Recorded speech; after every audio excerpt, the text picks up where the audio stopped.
কাজ হয়েছে, এক ধাপ উপরে উঠেছে। এটা ব্যবসা। এটা যখন কেউ গিলে নিল, তার এক ধাপ আগে গেল। মসজিদে দুবার আজান দেওয়া বেদাত। জুমার দিন কবার আজান হয়? কবার আজান হয়? দুবার। এই আজান চালু করেছেন হযরত সাইয়েদনা উসমান গনি রাদিয়াল্লাহু আনহু। তিনি বেশি বুঝতেন না, আজকের দিনের আলেমরা বেশি বোঝে। ইসলামের জন্য কি করেছে, ক পাতার এলেম অর্জন করেছে। উসমান হুজুরের সামনে বেয়াদবিটা হচ্ছে না, হয় না? বেদাতিটা আমাদের বলছে না, আমাদের ইমামকে বলছে না, নবী সাহাবীকে বলছে? কোন সাহাবী? আল্লাহ যাকে বেঁচে থাকা অবস্থায় জান্নাতে সার্টিফিকেট দিয়েছিলেন। বলতে বলতে বলে ফেলছে নবী মরে গেছে, মাজার শরীফ পর্যন্ত বলা যাবে না, কবরটাই বলতে হবে। একটা গ্রামের মানুষ মরে যায়, তাকে দাফন করা হয়, কবরস্থ করা হয়, ওটাও কবর। আমার নবীর কবরটাও কবর। দুটো কবর কি একই? দুটো কবর কি একই? আমি মানুষ, আপনি মানুষ, একজন মদখোরও মানুষ, একজন জেনাখোরও মানুষ, একজন জালেমও মানুষ, একজন কাফেরও মানুষ। আমার নবীও তো মানুষ। দুটো মানুষ কি একই? আমি ঘুমাই, আমার রসুল ঘুমাতো। দুটো ঘুম কি একই? আমরা ঘুমালে আমাদের কান ঘুমিয়ে যায়, চোখ ঘুমিয়ে যায়, অন্তরটাও ঘুমিয়ে যায়। দেখবেন ঘুমিয়ে থাকলে চোখ হালকা চেয়ে থাকলে ওই চোখ দিয়ে দেখা যায় না। কথা ঠিক না বেঠিক? ঘুমিয়ে থাকলে কান থেকে শোনা যায় না। খুব চিল্লালো, ঘুম ভেঙে গেল, কিন্তু ঘুমন্ত অবস্থায় শোনা যায় না। ঘুমিয়ে থাকলে কিছু উপলব্ধি করাও যায় না। আল্লাহর হাবিব ঘুমাতেন। জাগ্রত অবস্থায় যেমন শুনতে পেতেন, বুঝতে পারতেন, ঘুমন্ত অবস্থায় ওটাই উপলব্ধি করতেন। জোরে বলবেন না? আমরা মানুষ, নবীও মানুষ, কিন্তু পার্থক্যটা কেন এক করে দিলে হবে না? বুঝতে হবে আমাদের শরীর থেকে ঘাম বের হয়। যদি আমাদের মানুষের মধ্যে নবীর কোনো কোয়ালিটির পার্থক্য না থাকতো, তাহলে আমার ঘাম আর রসুলের ঘামে পার্থক্যটা হলো কি করে? কথা মনে বুঝতে পারছেন না? আমাদের গালের থেকে থুতু বের হয়, আমার রসুল পাক কখনো থুতু নিক্ষেপ করতেন, যেখানে থুতু নিক্ষেপ করতেন কয়েকদিন পর্যন্ত ওই জায়গা থেকে খুশবু বের হতো। জোরে বলবেন না? তাহলে আমার থুতু আর রসুল পাকের থুতুকে এক করে দেওয়া যাবে? যাবে? সম্মানিত ভাইয়ের, অবাক হয়ে যাবেন। আজকে দিনে আমি কাউকে আক্রমণ করা, দলাদলি করা, ফিতনা করা, এটা আমার চিন্তাধারার মধ্যে রাখিনি আমি। কিন্তু যখন ইমানের কোনো মাসাল এসে যায়, ইমান বাঁচানোর কোনো প্রসঙ্গ এসে যায়, কাউকে আঘাত না দিয়েও অন্তত মানুষকে সচেতন করা যায়। কথা ঠিক না বেঠিক? এই জন্য এই জায়গায় বসে যদি কারোর হিংসত্ব মনোভাব থাকে, এটা অত্যন্ত দুঃখজনক। এই যেখান থেকে মানুষ পরিবর্তনের সবক নেয়, সেখান থেকে যদি হিংসা ছড়ানো হয়, এটা অত্যন্ত জাতির জন্য দুঃখজনক। কথা কি বুঝতে পারছেন? কারণ আমার একদিন মরণ হবে। আমরা সবাই আল্লাহর জন্য বসেছি। আপনার বসাটাও আল্লাহর জন্য, আমার বসাটাও আল্লাহর জন্য। আপনি শুনতে বসেছেন আল্লাহকে খুশি করার জন্য, আমি বলতে বসেছি আল্লাহকে খুশি করার জন্য। তাহলে আমাদের ভিতরে সবসময় একটা সততা মনোভাব থাকা দরকার। আমাদের ভিতরে সবসময় আল্লাহ সন্তুষ্টি অর্জনের চিন্তাধারা রাখা দরকার বলে আমি মনে করি। কথা ঠিক না বেঠিক? যাই হোক, এই যে কথা বলছিলাম, তাহলে বুঝতে হবে আমি মানুষ, আমার নবী মানুষ। দুটো মানুষের কোয়ালিটি এক নয়। নবী জিন নয়, ফারিস্তা নয়, মানুষ। তাহলে আমার আপনার মতো কোয়ালিটি কোয়ান্টিটির মানুষ নয়। যদি বলি আমিও মানুষ, নবীও মানুষ, আমি যা নবী তা, তাহলে অবাক হয়ে গেল, মানুষের ইমানে ঘাটতি আসবে না?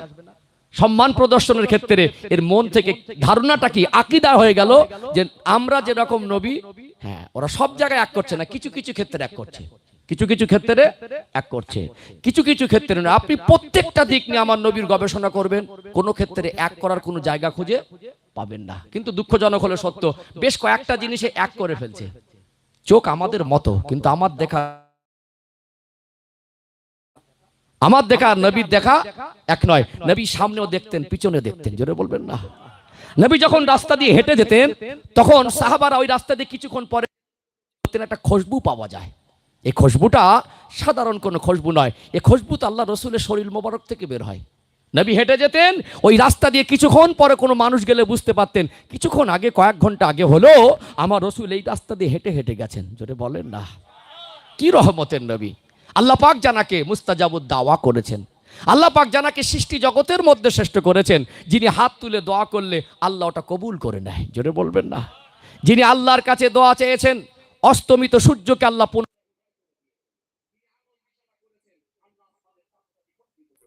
কি রহমতের নবী! জানার চেহারা মোবারকের দিকে দেখলে ক্ষুধার জ্বালা নিবারণ হয়ে যেত। জানার কথা শুনলে দুঃখ কষ্টটা মনের থেকে মুছে যেত। জোরে বলবেন না? কি রহমতের নবী! যিনি রাস্তা দিয়ে হেঁটে গেলে তার মাথার উপর এক টুকরা মেঘ ছায়া করে রাখতো। কি রহমতের নবী! যিনি রাস্তা দিয়ে যখন চলতেন, কাকর পাথরগুলো তানাকে ডেকে ডেকে সালাম দিত।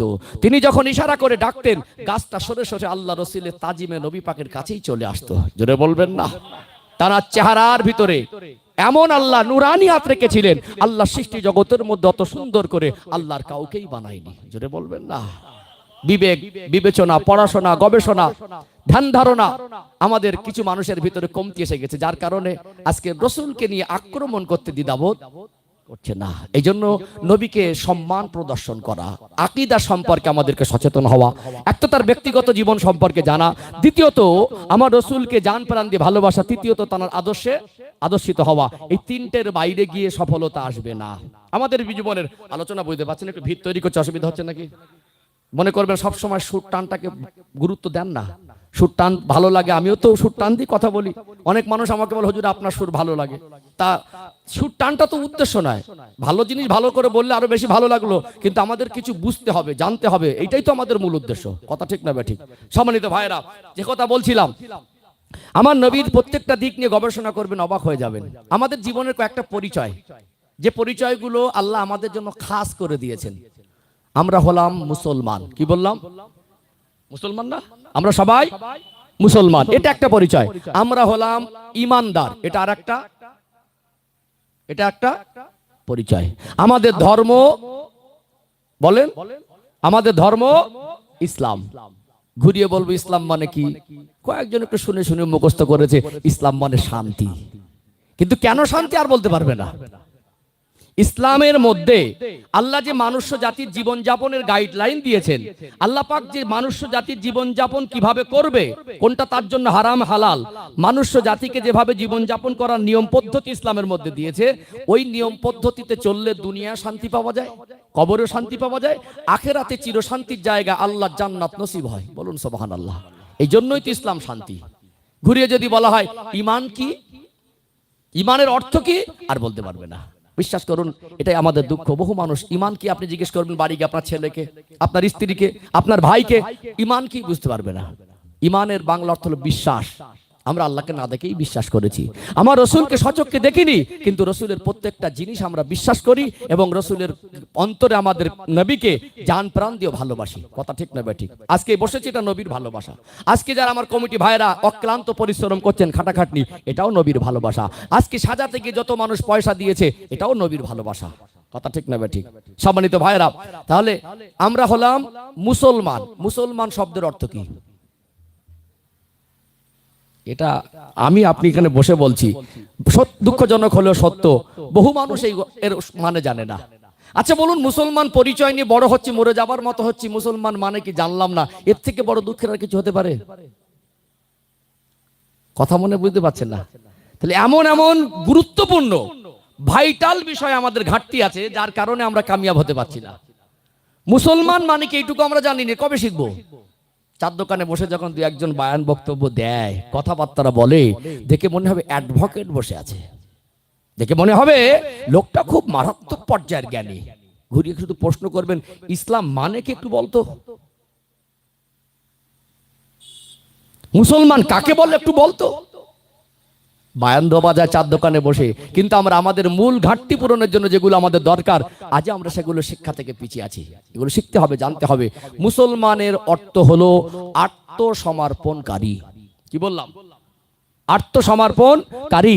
শব্দটা একটু হার্ড হয়ে গেছে, শব্দটা একটু কড়া হয়ে গেছে, একটু সহজভাবে ভেঙে বলি। আমরা যে কলেমা পড়েছি না, লা ইলাহা ইল্লাল্লাহু মুহাম্মাদুর রাসূলুল্লাহ, লা ইলাহা ইল্লাল্লাহ, আল্লাহ ছাড়া আর কেউ নেই, সৃষ্টিকর্তা একমাত্র কে, কোন উপাস্য নেই, ইবাদতের যোগ্য আল্লাহ ছাড়া আর কেউ নাই।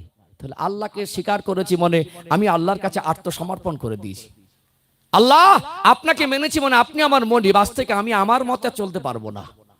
যদিও আমাকে আপনি ইখতিয়ার দিয়েছেন, আমি মানুষ, আপনি নিষেধ আর আদেশ আর নিষেধ আমার কাছে পরিষ্কার করে দিয়েছেন। আমি যখন আপনাকে বিশ্বাস করেছি, আমি আপনার কাছে বিক্রি হয়ে গেছি, আত্মসমর্পণ করে দিয়েছি। আমি আমার ব্যক্তিগত আপনার হুকুমের বাইরে আর আমি চলতে পারবো না।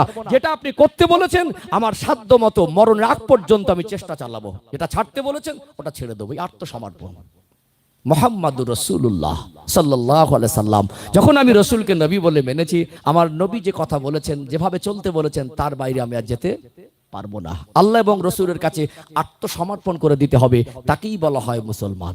মুসলমানের অর্থ আত্মসমর্পণকারী। কিন্তু দেখুন আমাদের ভালোবাসায় খুব একটা ঘাটতি নেই। হ্যাঁ, প্রকৃত ভালোবাসার মতো ভালোবাসা অর্জন করতে পারি না, কিন্তু প্রত্যেকটা মুসলমানকে জিজ্ঞেস করবেন নবীকে ভালোবাসি। আর নিম্নতম ভালোবাসা হলেও আছে। একটা লোক যদি দুনিয়া সব থেকে খারাপ হয়, ওর গোনা যদি পাহাড় পরিমাণ হয়, লোকটা যদি মুসলমান হয়, ওই মানুষটাও নবীকে যদি কেউ ছোট বড় বলে, গালাগালি করে, তার মনে কষ্ট হবে। তার মানে নবীকে ভালোবাসা। আমরা কম আর বেশি ভালোবাসি, তবে ভালোবাসা এটা একটা দিক, আর আত্মসমর্পণ আর একটা দিক। আত্মসমর্পণের দিকটা আমাদের ঘাটতি হয়ে গেছে। সবাই বলি যে মদ খাচ্ছে সেও বলে ভালোবাসি, যে সুদ ব্যবসা করে সেও বলে ভালোবাসি, যে হারাম হালাল বাদ বিচার করে না সেও বলে ভালোবাসি, যে এক ওয়াক্ত নামাজ পড়ে না সেও বলে ভালোবাসি, যে বেপর্দায় চলে, জেনাবা বিচার করে বেড়াচ্ছে সেও বলে ভালোবাসি। কিন্তু আত্মসমর্পণের জায়গাটা আমাদের ঘাটতি। কথা ঠিক না বেটি? আত্মসমর্পণের জায়গাটা, যে আমি আমার ব্যক্তিগত মতে চলবো না, আল্লাহ পাক আমার হাবিবকে দুনিয়া, আমার রসুলকে পাঠিয়েছেন, আমাদের সেই নবীর আদর্শে আদর্শিত হতে হবে। এক আদর্শ দরকার, দ্বিতীয়ত নবীর ভালোবাসা দরকার। মান আহাব্বানি ফাকাদ আহাব্বাহুল্লাহ, যে ব্যক্তি আমার রসুলকে ভালোবাসলো সে যেন আল্লাহকেই ভালোবাসলো। জোরে বলবেন না? পৃথিবীতে কোনো মানুষ যদি নবীর ভালোবাসা পরিপূর্ণ করতে পারে, ওই ভালোবাসা পরিপূর্ণ হওয়ার সাথে সাথে আল্লাহ জান্নাতের হকদার হয়ে যায়। জোরে বলুন। ভালোবাসার মাধ্যম দিয়ে আল্লাহ জান্নাতে পৌঁছাবেন। নবীর ভালোবাসার বাইরে, এই রুটের বাইরে আল্লাহ জান্নাত হাসিল করা অতটা সহজ হতে পারে না, পারে না, পারে না। কথা ঠিক না বেঠিক? মান আহাব্বানি ফাকাদ আহাব্বাহুল্লাহ, আল্লাহর নবীর ভালোবেসেই আল্লাহর ভালোবাসা হয়। অর্থাৎ নবীর কাছে, আল্লাহর কাছে আত্মসমর্পণ করে দেবো, এই প্রতিজ্ঞাবদ্ধ হতে হবে। জীবনের যে ঘাটতি অটোমেটিক পূরণ হবে ইনশাআল্লাহ। আর নবীর পাকের এই ভালোবাসার আত্মসমর্পণ, এতাত, আতিউল্লাহ ওয়া আতিউর রাসূল, আল্লাহকে আল্লাহ বলে মানার পরে আল্লাহর হুকুমগুলো মানতে গেলেই আল্লাহর হুকুমের ভিতরে নবীর হুকুম আসবে। কোরআন শরীফ খুলবেন, 28 নম্বর পারা, সূরার নাম সূরা হাসর, 7 নম্বর আয়াত। আল্লাহ পাক বলছেন, ওমা আতাকুমুর রাসূলু ফাখুযু। বিশ্ববাসী, আমি আল্লাহ জানিয়ে দিলাম, আমার হাবিব যেটা বলে ওটাকে মানো, আমার নবী যেটা আদেশ করেন ওটাকেই তোমরা মানো। ওমা নাহাকুম আনহু ফান্তাহু, আমার নবী যেটা নিষেধ করেন ওটাকে তোমরা বর্জন করো। আল্লাহর হুকুমটা আল্লাহ নবীর দ্বারাই করেছেন। আল্লাহর হাবিবকে বলেছেন তুমি হুকুম করো, আর ওই হুকুমটা আমি আল্লাহ বান্দার জন্য মানা ফরজ করে দেবো। জোরে বলবেন না? কথা ঠিক না বেঠিক? সেই রসুলের ভালোবাসা দরকার, ইতাআত দরকার, আর সম্মান দরকার। একটা নবী পাকের ব্যক্তি ধারণাতে খুব একটা আলোচনার সময় পাবো না, যেহেতু আমি 10টায় আজকে চলে যাবো, একটা জায়গায় প্রোগ্রাম আছে। আমি একটা বিষয়, একটু গবেষণার বিষয় আপনাদেরকে তুলে ধরি। আমার নবী পাকের শিক্ষা, জ্ঞান আর সাধারণ মানুষের জ্ঞান এক নয়, ঘাম এক নয়, দেখা এক নয়, চিন্তা এক নয়, চেতনা এক নয়, কথা এক নয়, ধৈর্য এক নয়। প্রত্যেকটা ক্ষেত্রে আমরা পৃথিবীর মানুষ আমাদের জীবনে যা কিছু অর্জন করেছি, আমাদের শিক্ষা 4টে পন্থায়। কটা পন্থায়? দেখে শেখা একটা পন্থা, শুনে শেখা আরেকটা পন্থা, পড়ে শেখা আরেকটা পন্থা, কিছু বাস্তবে প্র্যাকটিক্যালে করে শেখা আরেকটা পন্থা। আমরা যা শিখেছি 4টে পন্থায়। কথা ঠিক না বেঠিক? দেখে, পড়ে, শুনে আর বাস্তবে প্র্যাকটিক্যালে করে। আমাদের জ্ঞান স্কুলের জ্ঞান, আমাদের জ্ঞান বিদ্যালয়ের জ্ঞান, আমাদের জ্ঞান পড়াশোনার জ্ঞান। আল্লাহর হাবিব পৃথিবীর কোন স্কুল, কলেজ, ইউনিভার্সিটিতে পড়েছিলেন? আমাদের শিক্ষক আছে, আমার নবীর শিক্ষক দুনিয়ার কোনো মানুষ নয়। পৃথিবীতে এই কথাটা মগজে রাখুন, তাহলে দুনিয়ার কোনো মানুষের চক্রান্তে পড়ে আপনার আকীদা নষ্ট হবে না। পৃথিবীতে আল্লাহ যাদের নবী করে পাঠিয়েছিলেন যুগ যুগ ধরে, তিনি হলেন নবী আর তার উম্মত। সেই জামানায় যত মানুষ আছে তার উম্মত। যারা মাননেওয়ালা হয়ে যায় তারা কামিয়াব হয়ে যায়, আর যারা মানে না তারা কামিয়াব হতে পারে না। তাহলে নবীর থেকে কোন জামানার কোন উম্মতের জ্ঞান বেশি হবে না। আল্লাহ আমার হাবিবকে পাঠালেন এই রবিউল আউয়াল মাসের 12 তারিখ সোমবার দিন, 570 খ্রিস্টাব্দে শুবে সাদেকের সময়। আমার নবীকে আল্লাহ পাঠানোর পরে কিয়ামত পর্যন্ত আর কোন নবী আসবে না। আমার নবী হলেন শেষ নবী। পৃথিবী যত উন্নত হোক, পৃথিবীতে যত বড় বড় বৈজ্ঞানিক হোক, পৃথিবীতে যত বড় বড় ডক্টর হোক, নবীর থেকে জ্ঞান আল্লাহ পৃথিবীর কোন সাধারণ মানুষকে বেশি করে দেবে না। এর একটা ব্যাপার হলো, যদি নবীকে আল্লাহ পাক পৃথিবীর মানুষের জন্য শিক্ষক করেন, না শিক্ষকের থেকে ছাত্রের জ্ঞান বেশি হয়, এটা কোনোদিন মানানসই হয় না। আর একটা মানুষ যদি নবীর থেকে বেশি জ্ঞান অর্জন করে, সে তো নবীকে নেতা বলে মানতে তার ইতস্ত বোধ হবে। এই জন্য নবীর থেকে সাধারণ মানুষের জ্ঞান কোনোদিন বেশি হয় না। আমাদের স্কুল কলেজের জ্ঞান, আমাদের বিদ্যালয়ের জ্ঞান, শিক্ষকের থেকে নেওয়া জ্ঞান, সামাজিকতা থেকে নেওয়া জ্ঞান, আল্লাহর হাবিবকে আল্লাহ পাক আল্লাহ নিজে ওহির জ্ঞান দান করেছিলেন। জোরে বলুন। সাধারণ মানুষের কাছে ওহী আসে না, নবীদের কাছে ওহী আসে। আমার নবীকে আল্লাহ পাক যদি চাইতেন, তদানীন্তন সময় 570 খ্রিস্টাব্দে পৃথিবীর মধ্যে যে জায়গায়, গোটা পৃথিবীর মধ্যে সব থেকে উন্নত শিক্ষা ব্যবস্থা ছিল, সেই জায়গায় পাঠাতে পারতেন না? যদি মনে করতেন পাঠাতে পারতেন না, কিন্তু ইতিহাস পড়বেন, আমার নবীকে আল্লাহ পাক এমন একটা জায়গায় পাঠিয়েছেন যেখানে মানুষ চেহারায় ছিল, তাদের কর্মকাণ্ড মানুষ ছিল না। অশিক্ষিত, বর্বর, একেবারে অমানুষ। তারা জ্যান্ত মেয়েকে বাপ দাপন করত।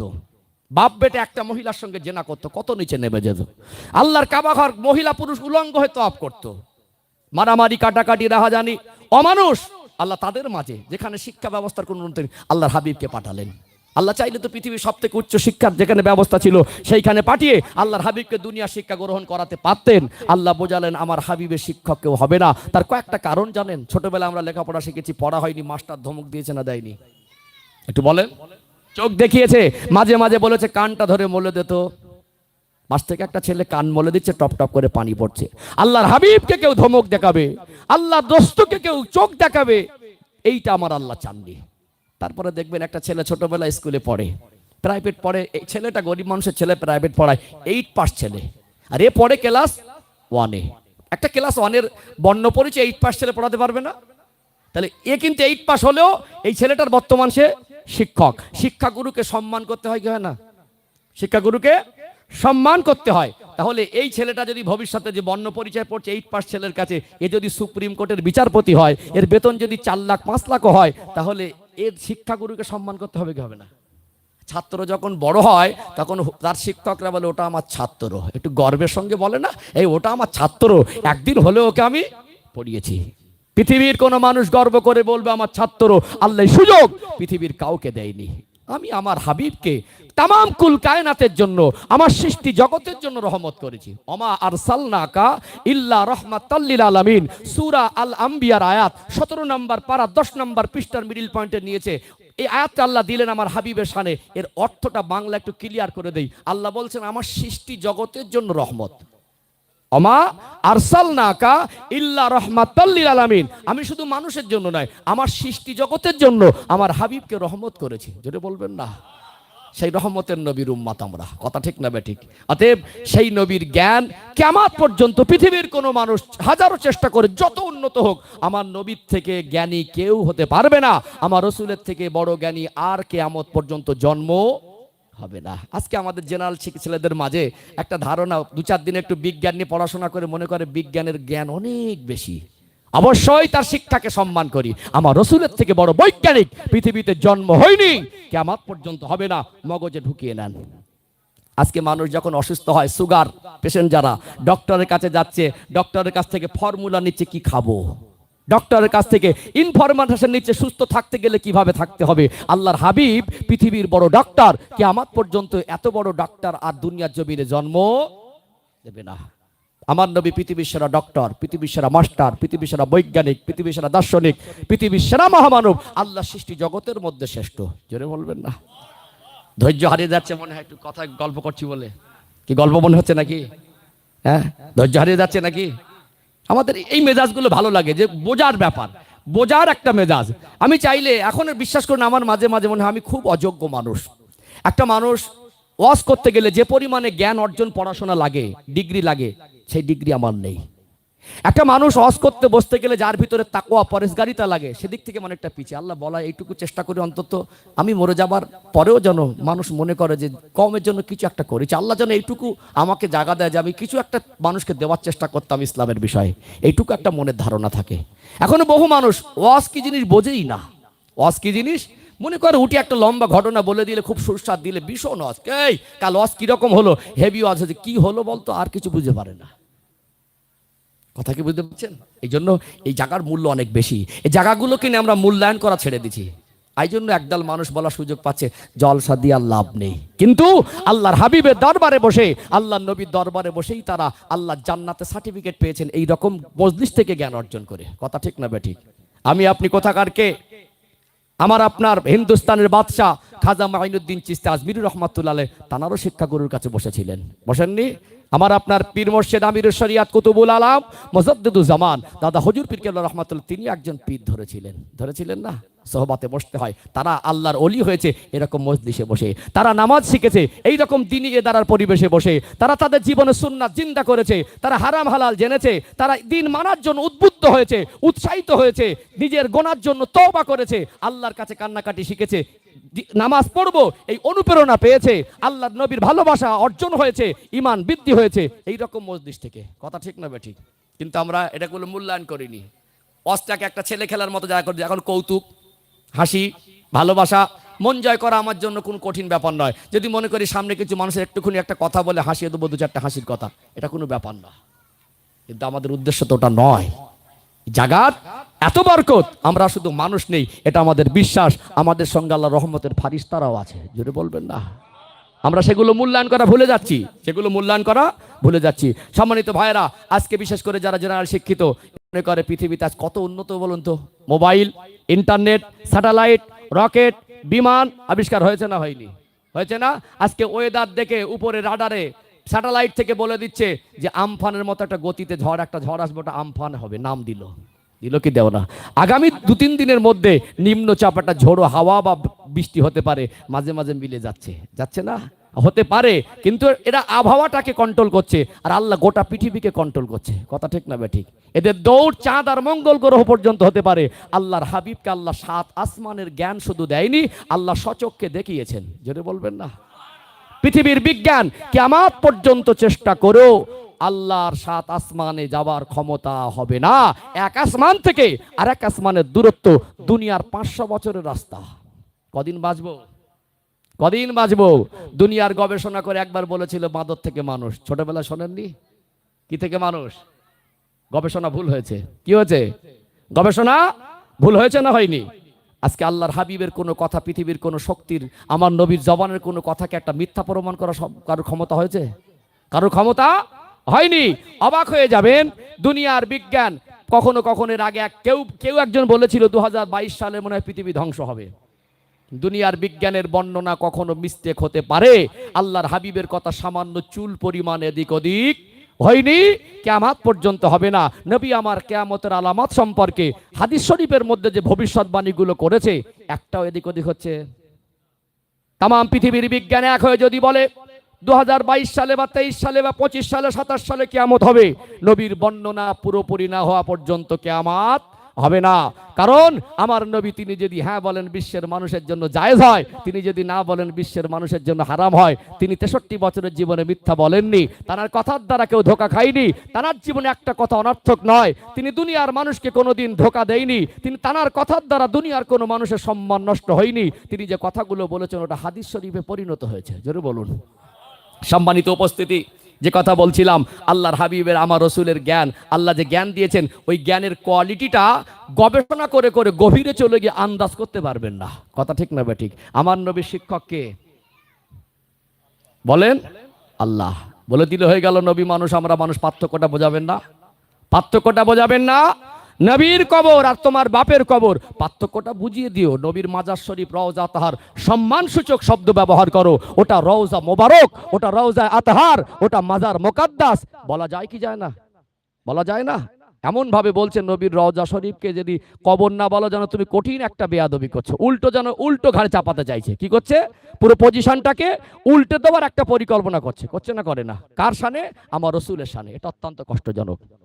একবার দরুদ শরীফ, আল্লাহুম্মা সাল্লি আলা।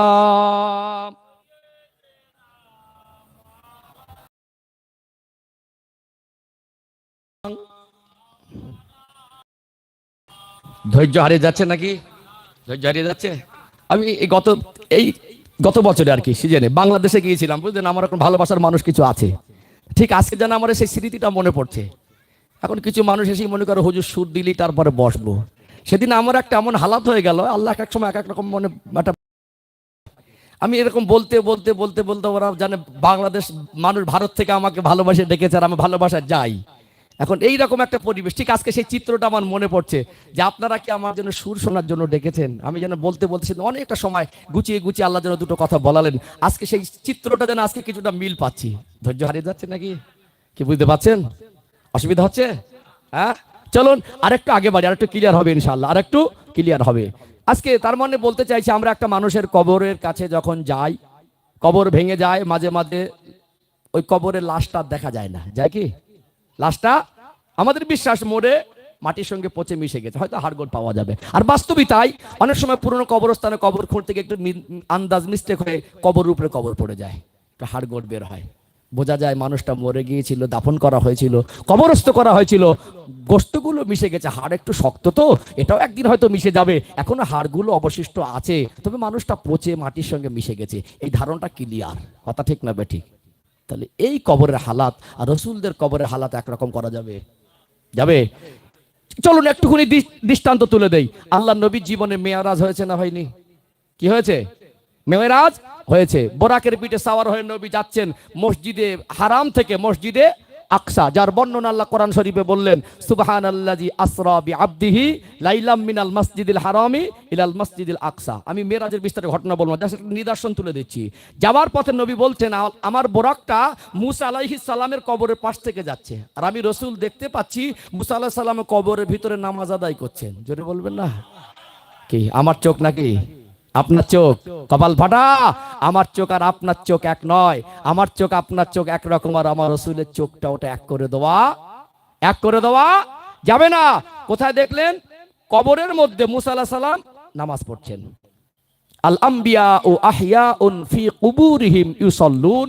আল্লাহ নবী বলছেন, নবীরা শুধু কবরে জীবিত নয়, তারা নামাজও আদায় করে। যদি বলুন কোথায় দেখলেন? কবরের মধ্যে নামাজ পড়ছেন। চলে গেলেন মসজিদে আকসায়, মসজিদে আকসায় গেলেন, সব নবীদের সঙ্গে দেখা। আল্লাহর হুকুম হলো, আজকে দিনে সব নবীর এক জায়গায় হয়েছে, 2 রাকাত নামাজ পড়ো। করাকাত? 2 রাকাত নামাজ শুকরিয়া আদায়ের জন্য। সবাই এক জায়গায় যখন, তাহলে একা একা না পড়ে জামাত করেই পড়ো। জামাত করলে ইমাম লাগবে কি লাগবে না? কে হবে ইমাম? আল্লাহর অর্ডার হলো, জিবরাইল লাব্বাইকা রব, আপনি আমার রসুলকে বলে দেন, আমার পিয়ারা দোস্তকে বলে দেন, আজকে নবীদের জামাতের ইমামের জন্য আমি আল্লাহ আমার দোস্তকেই নিযুক্ত করলাম। জোরে বলবেন না? নবী ইমামতির জায়গায় গেলেন, তিনি ইমাম হয়ে নামাজ পড়লেন। এই জন্য আমাদের নবীকে বলা হয় ইমামুল আম্বিয়া, নবীদের ইমাম, যার বাংলা অর্থ নবীদের ইমাম, ইমামুল আম্বিয়া। তাহলে নামাজ পড়লেন কোথায়? মসজিদে আকসা, যেটা জেরুজালেম প্যালেস্তাইন, যার জন্য আজকে ইসরায়েল প্যালেস্তাইন যুদ্ধ। ইহুদি সম্প্রদায় ইসরায়েল চাইছে ওই মসজিদটাকেই দখল করবে, আর ফিলিস্তিনিরা চাইছে এটা আমাদের ইমানি সম্পদ। কারণ নবী 17 মাস আল্লাহর কাবা আগে কেবলা ছিল না, ওই দিকেই ফিরেই নামাজ পড়েছেন। কথা ঠিক না বেঠিক? আমার মনে পড়ে গত বছর আমি এই ঘটনাগুলো আপনাদের কাছে, সেই সময় তো চলছিল, আমি বলেছিলাম এটা আমাদের স্মৃতিতে একটু ডাকতে হয়, কারণ একই ওয়াজ বারবার এক জায়গায় করাও যায় না। তো যেটা বলছিলাম, তাহলে নবী সব নবীকে নিয়ে নামাজ পড়লেন কোথায়? মসজিদে আকসায়।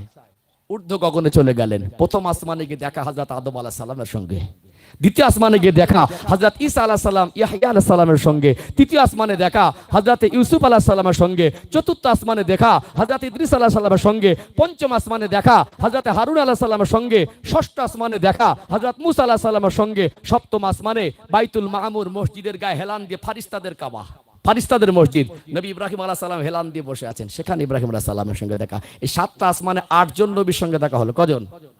মুসা আলাইহিস সালামকে দেখলেন কবরে নামাজ পড়ছেন, মসজিদে আকসায় গিয়ে দেখলেন তানার পিছনে ইক্তেদা করলেন, আবার 6 নম্বর আসমানে গিয়ে তানার সঙ্গে কথোপকথন হচ্ছে। জোরে বলুন। আল্লাহ চাইলে কোন নবীকে মুহূর্তের মধ্যে একটা জায়গা থেকে আর একটা জায়গায় নিয়ে যেতে পারেন। পারেন কি পারেন না? একটা সময় দেখলেন ফুরফুরা শরীফে রসুল পাকের হালাতে, আল্লাহ ওয়ালাদের তো একটা চোখ থাকে, এটা আভ্যন্তরীণ চোখ, একে চন্দ্র, দুইয়ে পক্ষ, তিনে নেত্র। আল্লাহ ওয়ালাদের ব্যাপারটা এটা একটু, আমরা যারা আল্লাহ ওয়ালাদের সোহবাতের মানুষ, বাংলার মানুষ, আজকে জেনারেশন হয়তো এই কিছু মানুষদের চক্রান্তে পড়ে পীর অলিটাকে ব্যবসা বলছে, কিন্তু হাক্কানি আল্লাহর অলিরা ছিল কি ছিল না? আজও আছে না নেই? তাদের এই যে আধ্যাত্মিক যে শিক্ষা, এ শিক্ষা স্কুল কলেজে নয়, এ শিক্ষা মাদ্রাসায় নয়, এ শিক্ষা পীরের দরবারের যে শিক্ষা, এটা একটা মানে আধ্যাত্মিক, যেটা বাতিনি গোপন শিক্ষা। এই শিক্ষার মাধ্যমেও আল্লাহ হাসিল করা যায়। কথা ঠিক না বেঠিক? জাহিরি শিক্ষা এবং বাতিনি শিক্ষা, প্রকাশ্যে শিক্ষা এবং গোপনে শিক্ষা।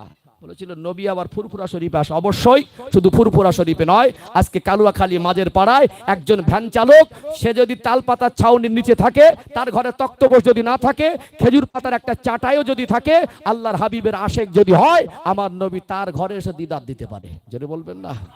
এটা আমাদের আকীদা। এই জন্য নবীদের কবরের হালাত আর সাধারণ মানুষের কবরের হালাত এক নয়। সাধারণ মানুষের কবরকে কবর বলি, নিশ্চয়ই কবর আমার রসুলের কবরটাও কবর। আমরা সম্মান আর তাজিমের জন্য বলি রওজা আতহার, মাজার মুকাদ্দাস, রওজা মোবারক, ওটা সম্মান আর তাজিমের ক্ষেত্রে। বেয়াদবিটা খারাপ জিনিস। কারোর সামনে বেয়াদবি করে তাকে ভালোবাসার দাবি করলে ওটা কিন্তু মানায় না। আব্বাকে এই আব্বা বলে গলা ধাক্কা দিয়ে যদি বিরিয়ানি এনে সন্ধ্যাবেলা আব্বাকে দেন, আব্বাটা খান, আব্বার গলার থেকে একটু খুব বেশি ভালো লাগবে আর ভালোভাবে যাবে মনে হয়। এই জন্য আমাদের রসুলের শানে যখন কোনো কথা, শব্দ চয়ন, যখন কোনো ধারণা রাখবো, কোনো ক্ষেত্রে সাধারণ মানুষের সঙ্গে মিলিয়ে দেওয়া উচিত নয়। পড়াশোনা লাগে, গবেষণা করবেন, স্টাডি করবেন। সাধারণ মানুষের বিজ্ঞানের জ্ঞান আর নবীর জ্ঞান এক নয়। পৃথিবীর বিজ্ঞান তার দৌড় চাঁদ আর মঙ্গল গ্রহ, আল্লাহর হাবিবের জ্ঞান সাত আসমানের জ্ঞান। কথা ঠিক না ঠিক?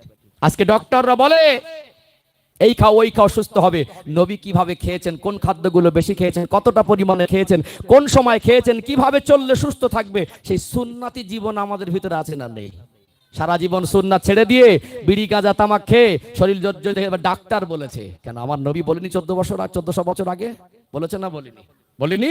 সম্মানিত ভাইয়েরা, আজকে একটা মানুষের চোখ তুলে আর একটা মানুষের চোখে লাগিয়ে দিচ্ছে, ওই চোখ দিয়ে দেখতে পাচ্ছে। একটা মানুষের কিডনি নিয়ে আর একটা মানুষের কিডনিতে লাগিয়ে দিচ্ছে, লোকটা কিছুদিন বেঁচে থাকছে। একটা মানুষের হার্টটাকে আর একটা মানুষের হার্টের জায়গায় লাগিয়ে দিচ্ছে, ওই মানুষটা বেঁচে থাকছে। মনে করছে ডক্টর অনেক জ্ঞানী। আল্লাহর হাবিবের থেকে বড় ডক্টর পৃথিবীতে কেউ হবে না। কারণ প্রত্যেকটা জায়গায় রাষ্ট্র পরিচালনা থেকে নিয়ে সন্তান মানুষ করা থেকে নিয়ে পৃথিবীর সর্বস্তরে একটা মনুষ্য জাতির জীবন যাপনের উদাহরণস্বরূপ আল্লাহ পৃথিবীর মানুষের জন্য মহান চরিত্র অধিকারী করে আমার নবীকে বিশ্ববাসীর জন্য রহমত করে প্রেরণ করেছেন। জোরে বলুন সুবহানাল্লাহ। তাহলে পৃথিবীর ডক্টররাও আমার নবীকে নিয়ে গবেষণা করলে তাকে নবী বলে মানতে অসুবিধা হবে না। জাস্ট এই নিদর্শনটা একটু দেই। ধৈর্য হয়ে যাচ্ছে? অসুবিধা হচ্ছে? এরকম মানুষ অনেক সময় মনের মানুষ পেলে না, কথাগুলো একটু মন থেকেই আসে। জাস্ট আর দুই একটা মিনিট সহ্য করেন, আমি একটা কথা বলি। আজকে ডক্টরের কাছে যাবেন অসুস্থ নিয়ে, বলবে এমআরআই করো। জটিল রোগ হলে কি বলবে? এমআরআই করো, না হয় বুকের ফটো করো, ব্লাড টেস্ট করো, ইউএসজি করো, পেটের ফটো করো। এক ছোট ছোট ব্যাকটেরিয়া জীবাণু, একটা ফল পচে গেল, ওর ভিতরে জীবাণু হয়। মাঝে মাঝে দীর্ঘদিন এই পানির মধ্যে একটা জায়গায় রেখে দিলে ছোট ছোট পোকা হয়, জীবাণু হয়। এমন কিছু জীবাণু আছে যেটা কুকুরের এঁটোর মধ্যে একটা জীবাণু পাওয়া যায়। এই জীবাণুগুলো খালি চোখে দেখা যায় না। আজকে মানুষ যন্ত্র আবিষ্কার করেছে, একটা জিনিসকে 70 গুণ, 80 গুণ, 150 গুণ, 500 গুণ, 1000 গুণও বড় করে দেখা যায়। দেখা যায় না? মাঝে মাঝে ক্যামেরায় জুম করা যায়। কি করা যায়? জুম করা যায়, টেনে টেনে ছবিকে, দূরের ছবিকে বড় করে দেখা যায়। যেদিন চিকিৎসা বিজ্ঞানের বাপ দাদা 14 পুরুষের জন্ম হয়নি, যেদিন মানুষের মাথায় ছিল না যে ব্যাকটেরিয়া জীবাণু কি, সেদিন আল্লাহর নবীকে সাহাবারা বলেছিলেন, হুজুর যদি পাত্রে কুকুর মুখ দেয় ওই পাত্রটা কবার ধৌত করো। নবী আমার সেদিন সোনার জবানে বলেছিলেন, মাটি দিয়ে 7 বার ধৌত করো। নবীর দুশ্মন ছিল, আজও আছে, আর কিয়ামত পর্যন্ত থাকবে। একদল মানুষ চায় আমার রসুলকে তারা বদনাম করবে, অপমান করবে। ভারতবর্ষের চিত্র দেখেন, আজকে রামগিরি মহারাজ নামক মানুষ নামক কুখ্যাত একটা মানুষ আজকে আমার নবীকে নিয়ে বাজে মন্তব্য করেছে না করেনি? বোম্বাইতে প্রতিবাদ হচ্ছে। যখন আমাদের রসুলের শান মানে আঘাত করবে, প্রতিবাদ করা আমাদের জন্য ফরজ হয়ে যায়। যদি জান দিতে হয় জান দেব, মাল দিতে হয় মাল দেব। এটা প্রাথমিক স্টেজে আমরা সোশ্যাল মিডিয়ার মাধ্যমে আমরা এখান থেকে প্রতিবাদ জানাচ্ছি।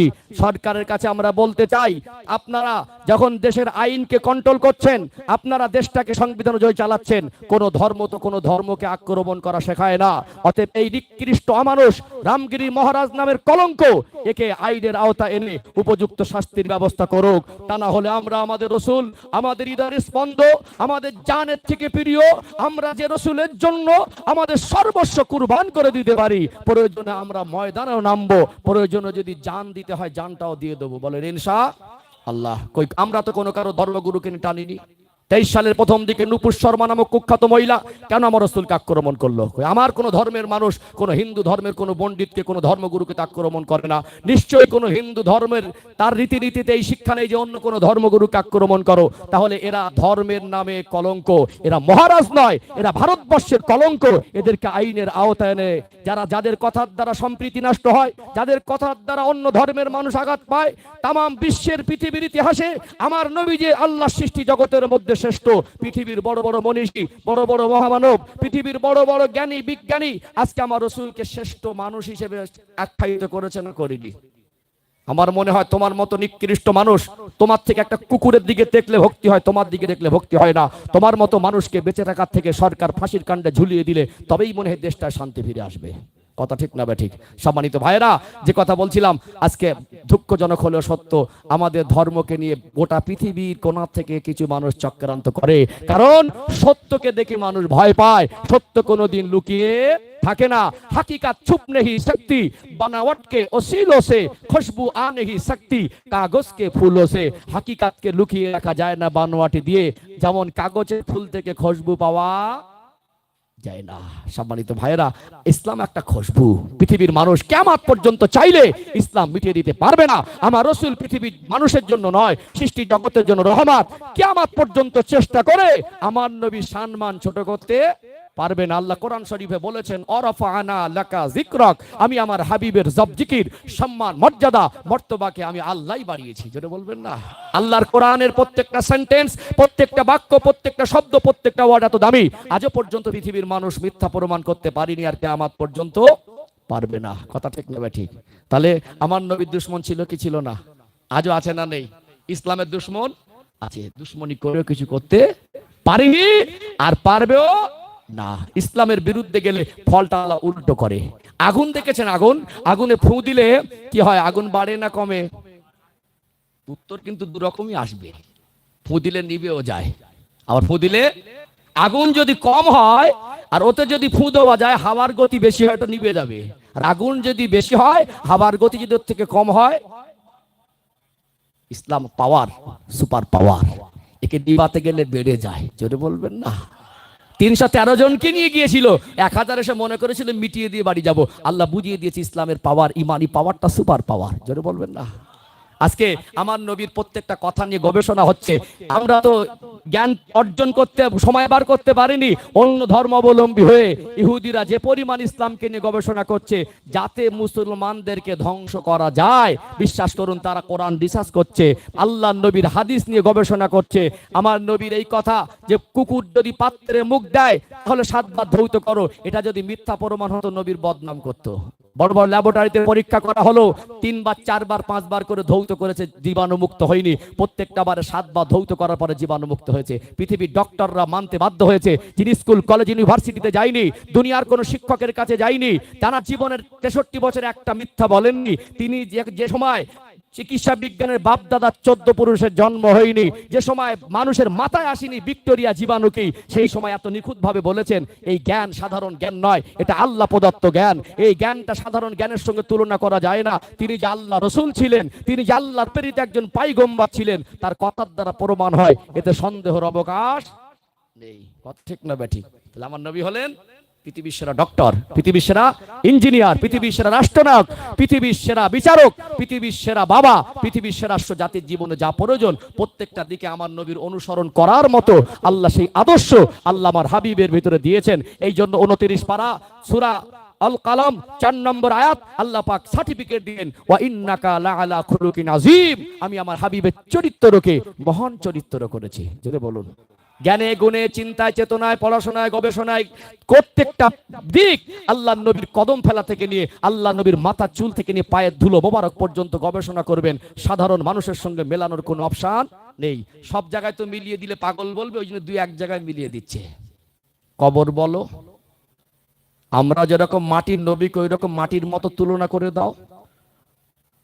ফারিস্তা নূরের তৈরি, নবীকে নূরের তৈরি বললে কি হবে? ছোট করা হবে। ফারিস্তা যে নূরের তৈরি, আমরা আমাদের রসুলকে ফারিস্তার থেকে ছোট চোখে দেখতে পারি কোনোদিন? কোনদিন পারি?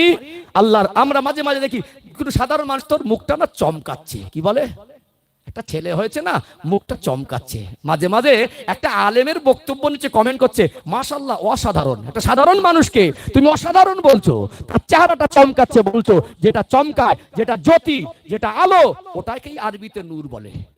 নবীর জীবনটা এইটুকু বলতে পারি, আমার আপনার মতো কোয়ালিটি নয়। যদি আল্লাহ মানুষকে মাটি দিয়ে বানায়, আমার আপনার শরীরের যে উপাদান মাটি, আল্লাহ রসুলকে ওই মাটি বলে আখ্যায়িত করা উচিত নয়। এটা ইখতিলাফি ব্যাপার। যদি আপনার মনে হয় নবীকে মাটি মানেন, আমি আমার রসুলকে আমার প্রত্যেকটা দিক আমার পড়াশোনা দিয়ে দেখেছি, জ্ঞানে গুণে প্রত্যেকটা দিক। তাহলে আমার শরীর আপনার শরীর যদি আর এক হয়, আর নবীর শরীর যদি এক হয়, তাহলে আমার শরীরের ঘামটা দুর্গন্ধ, নবী পাকের শরীরের ঘামটা মেশকাম্বার কেন? তাহলে শরীরের উপাদানের মধ্যে পার্থক্য আছে বলে আমার থুতু আর রসুলের থুতু এক নয় কেন? তাহলে আমার শরীর যদি মাটির হয়, রসুলের শরীর মাটির হয়, তাহলে আমার থুতু আর রসুলের থুতুর মধ্যে তো এক হওয়ার কথা ছিল, ছিল না? ছিল না? এই জন্য কোন ক্ষেত্রে এক সামঞ্জস্য করে দেখতে যাবেন না। এইটুকু আমরা জানি, নবী ফারিস্তা নয়, জিন নয়, মানুষ, আমার আপনার মতো মানুষ নয়।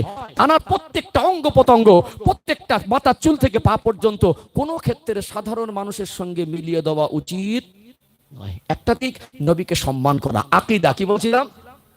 নবী হলেন হায়াতুন নবী। কবর জগতে আল্লাহ পাক প্রত্যেকটা নবী তো জিন্দা রেখেছেন। নবীদের হালাত আর সাধারণ মানুষের হালাত এক এক নয়, এইটুকু ধারণা। এই আকীদা মিলিয়ে দেবে, ফেসবুকে শুনবেন 2-4 দিন, এবারে আপনার মনের মধ্যে একটা শয়তান বাসা বাঁধবে। সাধারণ মানুষের সঙ্গে মিলিয়ে দিলে ইমানের ঘাটতি এসে যাবে। আকীদার ইমানের সঙ্গে সম্পর্ক। একটা দিক ছিল আলোচনা, নবীকে সম্মান করা। কি করা? আমার চিন্তায়, চেতনায়, ধারণায় যেন আমার নবী শান মানে আঘাত না, এটা একটা দিক। দ্বিতীয় দিক হলো নবীকে ভালোবাসা। তৃতীয় দিক হলো নবীর আদর্শে আদর্শিত হওয়া। চলুন আবার একটু রিপিট করে দেই যে কথাটা বলছিলাম, যে মুসলমান মানে, বলেন, মুসলমান অর্থ সমর্পণকারী। ভালোবাসার জায়গায় আমরা কম আর বেশি বাসি, কিন্তু আত্মসমর্পণের জায়গায় ঘাটতি। এটা আমাদের সব থেকে জীবনের বড় রোগ। এটা পূরণ করব, বলেন ইনশাআল্লাহ। আপনার ধৈর্য আছে নাকি? আছে? ডাক করলেন নাকি? আচ্ছা, এই কথাগুলো সুদ দিয়ে বললে আমার টাইমটা একটু কম, তো এতটা বলতে পারতাম না, কিন্তু কি মনে হয় বলতে পারতাম এতটা? যেভাবে অল্প টাইমে এগুলো বুঝিয়েছি, সুদ দিয়ে বলে এতটা বোঝানো যেত? আমি চাইছি টাইমটা যাতে নষ্ট না হয়। একটু তাকবীর দেন, নারী তাকবীর। ডাক করেছেন? খিদে লেগেছে? ঘুমবো লাগার কথা না, শুনতে পারলাম। তাকবীর দেন, নারী তাকবীর। সিলসিলা হক মুজাদ্দিদে জামান, আহলে সুন্নাত ওয়াল জামাত, মাঝের পাড়া গ্রামবাসী বিন্দু, বিশ্ব নবী দিবস, এই জলসার কমিটির সাহেবানগণ, নারী তাকবীর। মাশাআল্লাহ, আল্লাহ কবুল করেন। এই মজলিস থেকে যা জ্ঞান অর্জন করেছি, আল্লাহ শেষ নিঃশ্বাস ত্যাগ করা পর্যন্ত আমাদেরকে আমলে পরিণত করার তৌফিক দান করেন, বলেন আল্লাহুম্মা আমিন। সোনার মানিকেরা, নওজোয়ান তরুণেরা, ও সোনার ময়না যুবকেরা, আব্বারা মায়েরা, আল্লাহ পাক আমার আপনার দয়ার নবী, মায়ার নবী, রাহমাতুল লিল আলামিন, আমার আপনার রাসূলকে আমার আপনার জন্য শ্রেষ্ঠ নিয়ামত করেছেন। জোরে বলুন সুবহানাল্লাহ। সেই নবীর ভালোবাসা, সেই নবীর মহব্বত অন্তরের ভিতরে, কলিজার ভিতরে জায়গা দিতে হবে। শুধু ভালোবাসা দিলে হবে না, তার সাথে সাথে আমার নবীর আদর্শে আদর্শিত হওয়া দরকার আছে না নেই? এইটুকু বুঝিয়ে সমাপ্ত করব, সময় স্বল্প। জাস্ট একটু আপনাদের মনে করিয়ে দেই, আমি আপনি বলি ভালোবাসি, আজকে সমাজে এক শ্রেণীর মানুষের মেজাজ হয়ে গেছে, শুধু মুখে বলে ভালোবাসে, 1 বছর 2 বছর 3 বছর তার জীবনটা অতিবাহিত হয়ে গেল, এমনি করে 30 35 40 বছর। এখন আমাদের সমাজে এই রকম মানুষ বেনামাজি আছে না নেই? আছে না?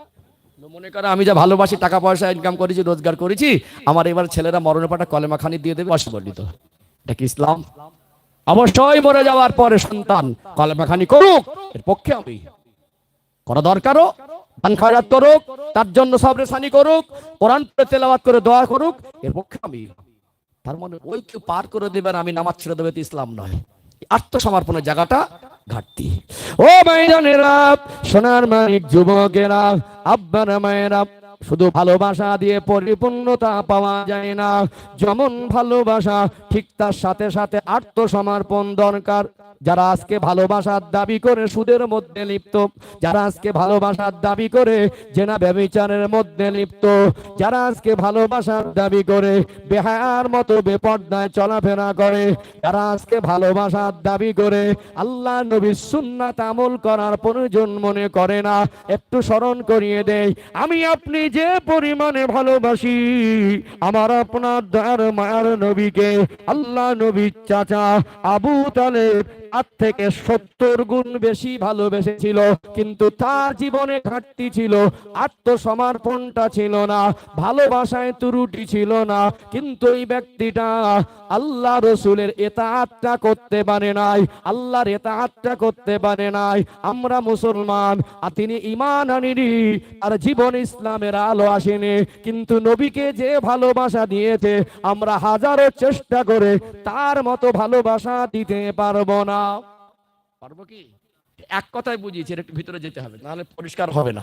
না হলে যারা খুব একটু ইসলাম নিয়ে চর্চা করে, আমার নবী পাকের জীবন আদর্শের জ্ঞান যাদের ভিতরে আছে, হয়তো আমার কথা বুঝেছে, একটু খোলাসা করা দরকার আছে না? আছে না? ও ভাইজানেরা, সোনার মানিক যুবকেরা, আব্বারা মায়েরা, আমার নবীর সঙ্গে তার চাচার সম্পর্ক ছিল টানা 42 বছরের। আরেকটু ক্লিয়ার করে, আল্লাহ নবীর আব্বা জানেরা ছিলেন মোট 10 ভাই। কটা ভাই? একটার নাম হারিস, একটার নাম হামজা, হযরত আমির হামজা রাদিয়াল্লাহু আনহু, যিনি হলেন সাইয়্যিদুশ শুহাদা। জোরে বলুন সুবহানাল্লাহ। নবীজির একটা চাচা যিনি ঈমান এনেছিলেন, যার নাম হলো হযরত আব্বাস রাদিয়াল্লাহু আনহু। নবীজির একটা চাচা যার নাম হলো আবু তালেব। নবীজির আরেকটা চাচা যার নাম হলো আবু লাহাব। নবীজির আরেকটা চাচা যার নাম হলো জোহাম। নবীজির আরেকটা চাচা যার নাম হলো আওয়াম, আর একটা চাচা যার নাম হলো মুকাওয়াম। এমনি করে 10টা ভাই। আল্লাহর নবী হুজুর আমার এই রবিউল আউয়াল মাসে সোমবারের দিনে সূরা সাদেকের সময় প্রেরণ করেছিলেন। জোরে বলুন সুবহানাল্লাহ। আমার নবীর তকদির কপালটা এমন, নবী আমার দুনিয়া জমিনে আসলেন। আব্বা কেমন হয়? আব্বাকে আব্বা আব্বা বলে ডাকবেন আমার নবী নসিবে হয় নাই। কোন আব্বা? আব্বা সোনার মানিক সন্তানের মুখে হাসি ফোটাতে গিয়ে, একটু ভালো রাখতে গিয়ে, এই রোদে 4 ঘন্টা 5 ঘন্টা কাজ করে কি করে না? গেঞ্জিটা নিংড়ালে টপ টপ করে ঘাম বের হবে। ঘরে এসে আগে ছেলেকে খোঁজ নেয়, ছেলে কোথায়, মেয়ে কোথায়। আব্বা যতদিন আছে কদর করে নিতে হবে। আব্বা হলো জীবনের বড় সাহারা। আব্বা হলো আলাদা একটা নিয়ামত, যে আব্বা মার চেহারার দিকে দেখলে কবুল হওয়া হজের নেকি পাওয়া যায়। জোরে বলুন সুবহানাল্লাহ। ও ভাইজানেরা, সোনার মানিক যুবকেরা, আব্বারা মায়েরা, আমার আপনার নবী দুনিয়া আসলেন এতিম হয়ে। আব্বার আদরটা পেলেন না, মায়ের গর্ভে থাকা অবস্থায় আব্বা জানকে হারিয়ে ফেললেন। কয়েকদিন দুনিয়া আসার পরে 2 সপ্তাহের মতো মা আমেনার কাছে ছিলেন। তদানীন্তন সময়ের নিয়ম অনুযায়ী দুধ পানের জন্য হ্যান্ড ওভার হয়ে গেল, চলে গেল হালিমাতুস সাদিয়ার ঘরে। 4 বছর লালন পালন হলেন হালিমাতুস সাদিয়ার ঘরে। 4 বছরে নবী আমার একটু বড় হয়ে গেলেন। সোনার জবানে মিঠি মিঠি মুখে মা বলে ডাকলে মামেনার কলিজাটা জুড়িয়ে যেত। ঘরে ফিরে আসলেন, 4 বছর বয়স, মাকে মা বলে ডাকতেন। আর একটু বড় হতে লাগলেন, 5 বছর প্লাস বয়স হয়ে গেল। মায়ের আদরে আস্তে আস্তে বড় হতে লাগলেন। সূর্য অস্তমিত পূর্ব মুহূর্ত, সূর্য ডুবু ডুবু অবস্থা, মক্কা ছেলেরা খেলাধুলা করে। নবী আমার তাদের সঙ্গে একটু খেলায় মশগুল হয়। সন্ধ্যার কাছাকাছি কিছু মানুষ আসে, ধুলামাখা বাচ্চাগুলাকে কোলে উঠিয়ে নেয়। নবীর মনে প্রশ্ন হয়, আব্বা বলে কেউ থাকে? আব্বা বলে একজন কেউ হয়, তাহলে আমার আব্বা কোথায়? কেন আমায় নিতে আসে না? কেন আমার গায়ে ধুলাবালি কেউ ঝেড়ে দেয় না? চোখটা ছলছল করত, মনের মধ্যে দুঃখ ভরে আসতো। মন খারাপ করে ঘরে ফিরে আসলেন। মা আমেনার গলাটা জড়িয়ে ধরলেন, চোখ ভরা পানি। ও আম্মা জান, আমার কি দুনিয়ায় আব্বা বলে কেউ নাই, আব্বা বলে কেউ নাই, আমি কেন আব্বাকে পাই না? মা আমেনা বলতেন, আমার সোনার মানিক যখন তার আব্বাকে খোঁজ করত, আমার স্বামী স্মৃতি মনে পড়লে চোখের পানি রাখতে পারতাম না, সান্ত্বনা দিত, বাবা তোমার আব্বার কাছে নিয়ে। 6 বছর বয়স, নবীজির দাদু আব্দুল মুত্তালিবের কাছে গেলেন। বৌমা তো মাবে না, বলে আব্বা জান আমি তো সেই বিয়ের পর থেকে বাপের বাড়ি যাইনি, বাপের বাড়ি ইয়াসরিব, মদিনার পূর্বের নাম ইয়াসরিব, আজ যেটা মদিনা বলে জানি এর আগের নাম কি ইয়াসরিব। অতএব বাপের বাড়ি যাওয়া হয়নি, 6 বছর পার হয়ে গেল, বিবাহ ওই যে হয়েছিল এখান থেকে বাপের বাড়ি যাওয়া হয়নি, স্বামী চলে গেলেন। এই পরিস্থিতিতে বহু ঘাত প্রতিঘাতের ভিতর থেকে জীবন পার করলেন। আল্লাহ নবীকে পেয়ে যেন মা আমেনা একটু খুশি হলেন, যাক বাপের বাড়িতে ঘুরে আসি। বারবার যে বলে আব্বা কোথায়, ওরা আব্বার কবরটা একটু দেখিয়ে আনবো। আব্দুল মুত্তালিব বললেন কথা দিতে হবে বাচ্চাটাকে নিয়ে ফিরে আসতে হবে। হ্যাঁ আব্বা ফিরে আসবো। একা যেতে পারবে না, দূর সফর, যেতে কয়েকদিন সময় লাগতো তখনকার দিনে। মক্কা মদিনা 400 কিলোমিটার রাস্তা, উটের পিঠে সাওয়ার হয়ে গেলেও কয়েকদিন সময় লাগতো। উম্মে আয়মানকে সাথে নিয়ে যান, বাপের বাড়ি গেলেন। মা আমিনার কপালটা এমন, গিয়ে শুনলেন আব্বা মারা গেলেন। তখনকার দিনে 400 কিলোমিটার রাস্তা, কোথায় খবর পাবে? খবরই পাইনি, আব্বার মরা মুখটা দেখা হলো না। 1 মাস অবস্থান করলেন বাপের বাড়ি, কেঁদে কেঁদে দিন পার হতো, একটা স্বামী হারানোর শোক। আবার আব্বাজান চলে গেলেন, শ্বশুরকে কথা দিয়ে এসেছিলেন ফিরে আসবো, মনে মনে করলেন শ্বশুরের সঙ্গে কথা দিয়েছি আদা খেলাপ করবো না। এটা হলো কোরাইশ বংশের একটা সন্তান, আমার রাসূলুল্লাহর চেহারা মোবারকটা পূর্ণিমার চাঁদের মতো চমকাতো। জোরে বলুন সুবহানাল্লাহ। পথের মধ্যে ফিরে আসার সময় আল্লাহ নবীর আব্বা হযরত আব্দুল্লাহর কবরটা অনুসন্ধান করতে লাগলেন। আবওয়া নামক জায়গায় এসে ওই কবরের ধারে দাঁড়িয়ে গেলেন। আমার নবীর 6 বছর বয়স, বলতে লাগলেন ও আমার সোনার মানিক, এটাই তোমার আব্বার কবর, তোমার আব্বা দুনিয়াতে নাই, তুমি আমার কাছে বিরক্তি করো আব্বা কোথায়, কেন আমার আব্বা কোলে উঠিয়ে নেয় না? তোমার আব্বা যদি বেঁচে থাকতো না জানি তোমায় কত আদর করত। স্বামীর কবরের ধারে দাঁড়িয়ে আর চোখের পানি রাখতে পারলেন না। মামেনা ডুকরে ডুকরে কাঁদে। আমার নবীর নূরের চোখ থেকে টপ টপ করে পানি একটু গড়িয়ে যায়। ফাঁকা মরু ময়দানের নবী আমার 6 বছর বয়স, চিৎকার মেরে মেরে ডাকে, ও আব্বাজান, আব্বাজান, আমি আপনার সোনার মানিক এসেছি আব্বা, একবার ডাকে সাড়া দেন আব্বা। আব্বা জান, একবার কি ডাকে সাড়া দেবেন না আব্বা? আমার নবীর কান্নায় মনে হয় মরুভূমির আকাশ বাতাস পাহাড়টাও নিস্তব্ধ হয়ে যায়। কবরের ধারে বসে বললেন, আল্লাহ নবী কাঁদতে লাগলেন, আব্বা আব্বা আব্বা বলে ডাকে। মনে হয় আমার নবীর দুঃখ মরুভূমির পাহাড়ও যেন কান্না শুরু করে দেয়। উম্মে আয়মান কাঁদে। আল্লাহ নবী ওই দিন ওই স্মৃতিটা জীবনে ভুলতেন না। এমন সময় মামেনার বুকে যন্ত্রণা শুরু হয়ে গেল। উম্মে আয়মানকে বললেন পানি দেন, পানি পান করলেন। উম্মে আয়মানের গলাটা জড়িয়ে ধরলেন। উম্মে আয়মান, আমার মনে হয় আমি আর বাঁচবো না, আমি যদি মারা যাই আমার এই সোনার মানিককে দায়িত্ব সহকারে ও দাদুর কাছে আমানতটা পৌঁছে দিও। আমার নবীর কপাল তেমন, মা ওখানে জমিনে ঢলে পড়লেন। আল্লাহর হুকুম, ফাইজা জা আজালুহুম লা ইস্তাখিরুনা সাআতাও ওয়া লা ইস্তাকদিমুন। মানুষের যখন ইন্তেকালের সময় হয়ে যায়, সামান্য যাররা টাইম আগে পিছে হয় না। ওখানে মা আমেনা ইন্তেকাল হয়ে গেলেন। নবী আমার বাচ্চা মানুষ বোঝেন না, আব্বার কবর ধরে কাঁদছিলেন। কতক্ষণ কাঁদবেন মনে হলো, আর যখন সাইনি মায়ের গলা জড়িয়ে ধরেন। মা যে মরে গেছেন বাচ্চাটা প্রথম বোঝে না। ও মা, ও আম্মা জান, আব্বাকে দেখবো বলে বিরক্তি করি বলে কি রাগ করেছেন মা? আর কোনোদিন বিরক্তি করব না। উম্মে আয়মান বুঝতে পারলেন মা আমেনা ইন্তেকাল করেছেন, কি ভাষায় বোঝাবে? আল্লাহ নবী যখন বুঝলেন মা আমেনা দুনিয়া ছেড়ে চলে গেছেন। ওই দিন নবী আমার জীবনে এত কান্না কেড়েছিলেন, অনেক কষ্ট করে উম্মে আয়মান আমার নবীর মাকে দাফন করে ওই জায়গায় আমার রসুলকে নিয়ে ফিরে এসেছিলেন। ওই দিনের 6 বছরের স্মৃতিটা নবী ভুলতেন না। মক্কার জমিন আল্লাহ নবী টানা 13 বছর খেদমত করলেন, 53 বছর বয়সে হিজরত করলেন।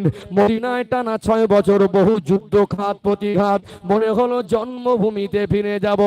যতবার নবী আমার মদিনা থেকে মক্কায় গেছেন, যতবার মক্কা থেকে মদিনা এসেছেন, ওই কবরের ধারে দাঁড়িয়ে যেতেন। আব্বা স্মৃতি, মায়ের স্মৃতি, ওই কবরের ধারে দাঁড়িয়ে ওই 6 বছরের সেই স্মৃতি। আব্বার কবর দেখতে এসে মাকে হারানোর ব্যথাটা ভুলতেন না। নবী আমার দাঁড়িয়ে থাকতে পারতেন না, কবরের ধারে বসে পড়ে এমনি হাঁটুর ভিতরে মাথাটা গুঁজি দিয়ে লম্বা সময় কাঁদতেন। সাহাবারা কি করবেন? আল্লাহ নবীর সাথে বিয়াদবি করা যাবে না। আল্লাহ নবীর দাড়ি মোবারক ভিজে তর হয়ে যেত। সাহাবারা জিজ্ঞাসা করতেন, ইয়া রাসূলুল্লাহ, ইয়া হাবিবাল্লাহ, হুজুর আপনি এত কান্না কাঁদেন, আপনার কান্না আমাদের কষ্ট হয়। আল্লাহ নবী বললেন, বাবারা, এটা আমার আব্বা জানের কবর, এটা আমার মায়ের কবর। ওই 6 বছর বয়সে মাকে হারানোর স্মৃতি আজ পর্যন্ত আমার অন্তরে ভেসে ওঠে। সেই রহমতের নবী 6 বছর বয়সে এতিম হয়ে গেলেন। আব্বার আদরও নেই, মায়ের আদরও নেই। নবীজির দাদু আব্দুল মুত্তালিব আল্লাহ নবীকে ড্রাইভারের দায়িত্ব টাকা দিয়ে উঠিয়ে নিলেন। দাদু হলো বড় সাহারা। আব্বা মা না থাকলেও রক্তের একটা টান, দাদু দায়িত্ব নিয়েছিলেন। নবীর কপাল কেমন, আমার নবীর 8 বছর বয়স হয়ে গেল। নবীর 8 বছর বয়সে দাদুও চলে গেলেন। নবীজির দাদু আব্দুল মুত্তালিব ওফাতের আগে, মারা যাবার আগে 9টা ছেলেকে ডাকলো। আগেই বলেছি নবীজির চাচারা হলো 10টা ভাই, আব্বাজান চলে গেলে থাকে 9 জন। আব্দুল মুত্তালিব বললেন, তোমরাই ভাইপোর দায়িত্বটা কে নেবে? নবীজির চাচারা বললেন, আমরা সবাই নেব। নবীজির দাদু বললেন, না, সবাই নিলে ঠেলাঠেলি হবে, আমি দেখবো না, ও দেখবে। ও দেখছে না, আমি দেখবো না, যে কোনো একজন দায়িত্ব নাও। আল্লাহ নবীর চাচা জান আবু তালেব, তখন তিনি হায়াতে, এই আবু তালেব বলল, বাজান এই বাচ্চার দায়িত্বটা আমি নেব। 8 বছর বয়সে দাদু চলে গেলেন, চাচার তত্ত্বাবধানে চলে গেলেন। বয়স তখন 8, আর নবীজির বয়স যখন 50, তখন চাচা আবু তালেবের আবু তালেবের হায়াত শেষ, তখন চাচা আবু তালেব মারা গেলেন। তাহলে 50 থেকে 8 বাদ দিলে কত বছর? কত বছর? 42 বছর না? 42 বছর মরণের আগ পর্যন্ত সুখে দুঃখে সর্বহালাতে আল্লাহর নবীর পাশে ছিলেন। 42 বছরের সম্পর্কের কথা 42 মিনিটে বলা যায়? সময়ের মধ্যে তুলে ধরতে পারি একটা দুটো নিঃসন্দেহ। আমরা যারা মনে করি শুধু ভালোবাসার দাবি দিয়ে পার হব, আর যখন আত্মসমর্পণের জায়গা আসে, ইতাআতের জায়গা আসে, সুন্নাত আমল করার জায়গা আসে, সেদিক থেকে আমরা গাফিল হয়ে যাই। এটা আমাদের জীবন বড় রোগ না? এখানে বোঝাতে চাইছি, শুধু ভালোবাসাটা যথেষ্ট নয়, আর ভালো না বাসলেও কামিয়াব নয়। জানের থেকে ভালোবাসতে হবে, তার সাথে সাথে ইতাআতও দরকার। কিন্তু নবীজির চাচার এই 42 বছরের সম্পর্কের একটা নমুনা, দুটো নমুনা ছোট ছোট করে তুলে ধরি, ইনশাআল্লাহ বোঝা যাবে ইনশাআল্লাহ। ও ভাইজানেরা, সোনার মানিক যুবকেরা, আব্বারা মায়েরা, আল্লাহ নবী চাচা জানের কাছে মানুষ হতে লাগলেন। আবু তালেব একটা বদনসিব, ঈমান আনেনি, কিন্তু নবী থেকে ভালোবাসা বেসেছে আমার নবীকে, সেটা হলো বেনজির। কেননা নিজের কষ্টের টাকা রোজগার করে আল্লাহ রসুলকে খাইয়ে বড় করা সন্তানের মতো করে, এটা অনেক বড় ব্যাপার। 12 বছর বয়স হয়ে গেল। তদানীন্তন সময়ে মক্কার জমিনে বড় বড় ব্যবসায়ী মক্কার শহরে মাল কিনে জমা রাখত, সিরিয়ায় গিয়ে বিক্রি করলে অধিক পরিমাণে লাভ হতো। নবীজির চাচা আবু তালেব ছিল তদানীন্তন সময়ের বড় ব্যবসায়ী। খবর হয়ে গেল সিরিয়ায় মাল নিয়ে যাবে, একজন দুজন নয়, 10 জন 20 জন 30 জনের কাফেলা। কারো বা কাফেলায় 10টা 20টা উট, কারো বা কাফেলায় 30 40, এক একজনের 50টা উটের পিঠেও মাল বোঝাই থাকতো। মরুভূমি আর পাহাড়, 1 মাস 1.5 মাসের অধিক সময় লেগে যেত। 1-1.5 মাসেরও অধিক সময়। এই মক্কা থেকে সিরিয়া আসবে, আবার যাবে মাল বিক্রি করে, 1-1.5 মাস অধিক সময়। নবীজি শুনলেন চাচা যান চলে যাবেন ব্যবসার মালে, এত বেশি ভালোবাসতেন আল্লাহ নবী চাচার কাছে, চাচা যান আপনি যে ব্যবসার মাল নিয়ে চলে যাবেন 1 মাস 1.5 মাস আমাকে নিয়ে যাবেন না? আমি কিন্তু আপনাকে ছেড়ে থাকতে পারবো না। চোখ দুটো ছলছল করছে, এত বেশি ভালোবাসতেন। বললো আমি তোমাকে নিয়ে যাব, চিন্তা করো না। এই 12 বছরের বাচ্চাকে নিয়ে যাব, মুখে বলা আর কাজে পরিণত করা অনেকটা পার্থক্য। কারণ এখানে আজমি শরীফে 15-20 দিনের সফর হয় বাসে, তাই মানুষের দম লেগে যায়। উটের পিঠে সাওয়ার হয়ে 15-20 দিনের রাস্তা, 1 মাসের রাস্তা অতিক্রম করা এটা সহজ নয়। কারণ মরুভূমিতে যখন লোহ হাওয়া, যেটা হাওয়ার সঙ্গে বালি মিশে উড়ে আসতো, ওটাকে মোকাবেলা করা খুব কঠিন। উটগুলো বালির মধ্যে মুখ ঢুকিয়ে দিয়ে বসে পড়তো। আরে বাচ্চাকে নিয়ে যাওয়া কি ঠিক হবে মনে হয়? বাচ্চাকে নিয়ে যাওয়া ঠিক হবে না। এইরকম কঠিন একটা ব্যাপার। আল্লাহ নবী বলছেন চাচা জান আমি কিন্তু আপনাকে ছাড়া থাকতে পারবো না। সেদিন চাচা বলেছিল আমিও তোমাকে ভালোবাসি, নিজের ছেলে হলে হয়তো নিয়ে যেত না। মাঝে মাঝে বাচ্চা একটু জেদ ধরে, আব্বা যাবো, এক ধমকে বসিয়ে দেই না। জেদ সব জায়গায় চলে না, জেদ সব জায়গায় চলে না। আমাদের এখানে কি গরম, এখন মনে হয় 34 ডিগ্রি, তাই ঘেমে যাচ্ছি। মক্কা মদিনায় ওই সমস্ত আরব অনারব কান্ট্রিতে ওয়েদার হয় 48-49 ডিগ্রি। কত ডিগ্রি? কত? 48। আমাদের বেশি বেশি হয়, খুব বেশি হলে 39 পর্যন্ত যায় খুব গরমে। তাই মানুষ মানে স্থির হতে পারে না। আরো 10 ডিগ্রি বেশি, আরো 10 ডিগ্রি বেশি। এই বাচ্চাটাকে যেদিন ব্যবসার মাল নিয়ে বের হচ্ছেন, আল্লাহ নবী পাশে পাশে ঘুরছেন, সঙ্গীরা বলছে ব্যবসায়ীরা, আবু তাহলে বাচ্চাটাকে কি নিয়ে যাবে? বলে হ্যাঁ নিয়ে যাবো। তো মাথা খারাপ, মাল সামলাবে না বাচ্চা সামলাবে? বলে দুটো সামলাবো। সফরের সঙ্গী করে নেওয়া এটা মুখের কথা আর বাস্তবটা এক নয়। এত ভালোবাসা, বেশি বাসতেন, নিজের সন্তান হলে হয়তো নিয়ে যেতেন না। মনে করেছিলেন যেন কোনোদিন জীবনে দুঃখ করতে না পারে, যেন বলতে না পারে আব্বা হলে নিয়ে যেত। সেই নিদর্শন আজ 2024 সাল, আল্লাহ দয়াময় আজও পর্যন্ত পৃথিবীর মানুষের কাছে জিন্দা রেখে দিয়েছেন।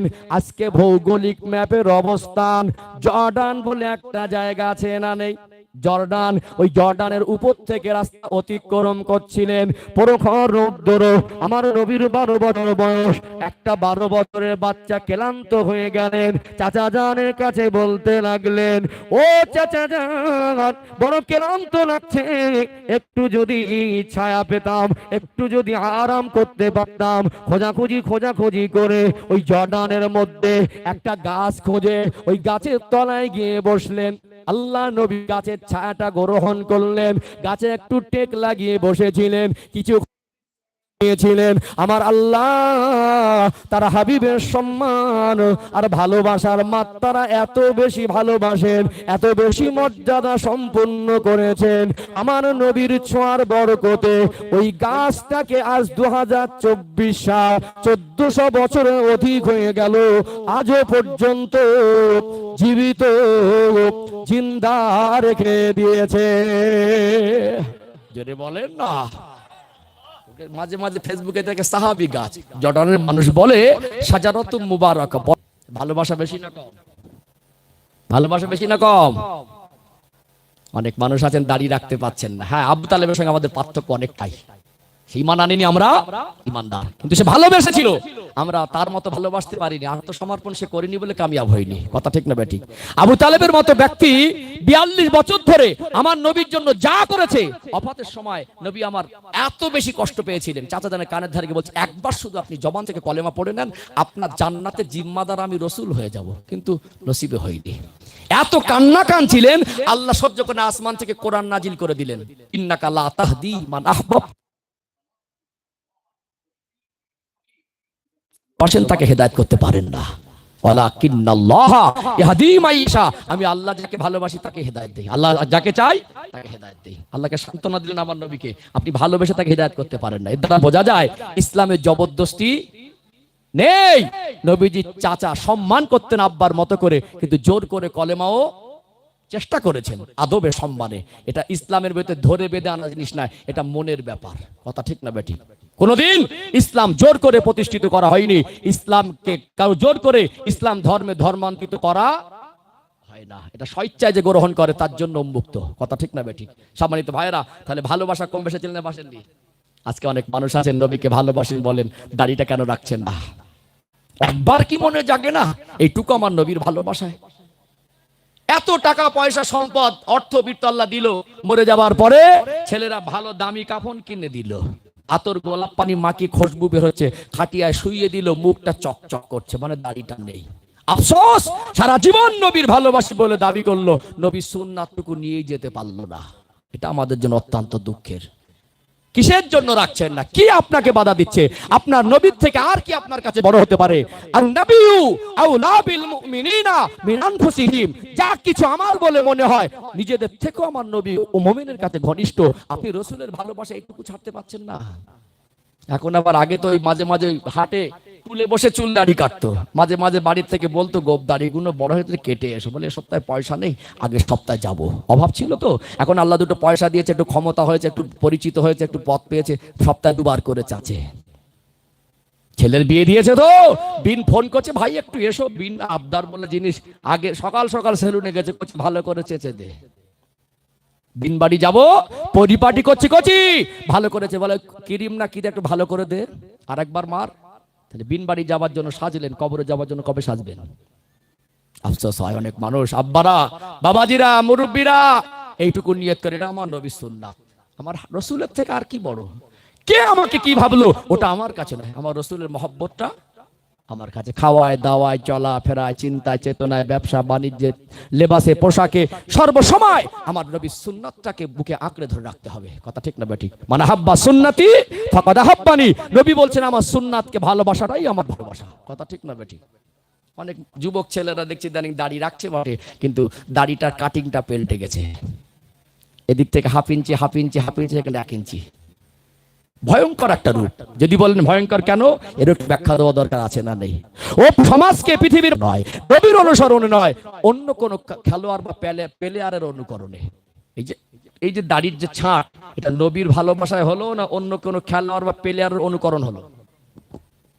কথা মনে বুঝতে পারেননি? ও সমাজকে বুঝিয়েছে আমি রাখতে পারি, আমার অসুবিধে নেই, তবে রেখেছি নবীর ভালোবাসায় নয়। এটা ওর কর্ম বুঝিয়েছে, মুখ থেকে না বললেও ওর কর্ম দ্বারা এটাই সাব্যস্ত হবে, এটাই প্রমাণিত হবে ও অন্য কাউকে অনুকরণ করেছে। কথা ঠিক না বেঠিক? ও ভাইজানেরা, সোনার মানিক যুবকেরা, আব্বারা, মায়েরা, মনে রাখবেন আমার নবীর থেকে পৃথিবীতে এত বেশি ভালোবাসার বস্তু অন্য কিছু হতে পারে না।